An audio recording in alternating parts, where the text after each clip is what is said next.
નમસ્કાર, વિરાટ સમાચારમાં આપનું સ્વાગત છે। સ્થાનિક સ્વરાજની ચૂંટણીની બંને પક્ષોએ નામ જાહેર કર્યા છે।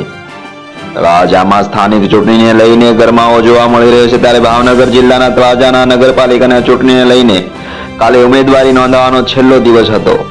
ત્યારે ભાજપના ધારાસભ્ય ગૌતમભાઈ ચૌહાણના કાર્યાલયથી ધારાસભ્ય અને મોટી સંખ્યામાં કાર્યકર્તાઓ સાથે ઉમેદવારી નોંધાવી હતી। ઉમેદવારોના નામ પણ જાહેર કર્યા હતા, ત્યારે કોંગ્રેસે પણ ઉમેદવારના નામ જાહેર નહીં થતા બધાની નજર તે તરફ મંડાઈ હતી। ત્યારે મોડી રાત્રે તેમણે પણ નામ જાહેર કર્યા હતા। સ્થાનિક સ્વરાજની આ સંસ્થાઓ ગામ કે નગરના લોકોની જાહેર સુખાકારી અને લોકોની સ્થાનિક જરૂરિયાતોની સેવાઓના કાર્યોનો વહીવટ કરે છે। આવી સંસ્થાઓ સામાન્ય રીતે પોતાના વિસ્તારમાં લોકોને પીવા અને વાપરવાનું ચોખ્ખું પાણી પૂરું પાડવું છે, સારા રસ્તાઓ બનાવવા અને તેની જાળવણી કરવી અને રસ્તાઓની સફાઈ કરવી અને કરાવવી, જાહેર રસ્તાઓ પર દીવાબત્તીઓની સગવડ કરાવવી, આરોગ્ય સેવાઓ પૂરી પાડવી અને પ્રાથમિક શિક્ષણની સગવડ પૂરી પાડવી।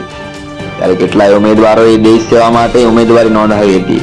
ત્યારે લોકોની વચ્ચે કોણ સફળ થાય એ જોવું રહ્યું। આવા સમાચાર સાંભળવા માટે અમારી ચેનલને લાઈક કરો, શેર કરો અને સબસ્ક્રાઇબ કરો। આભાર।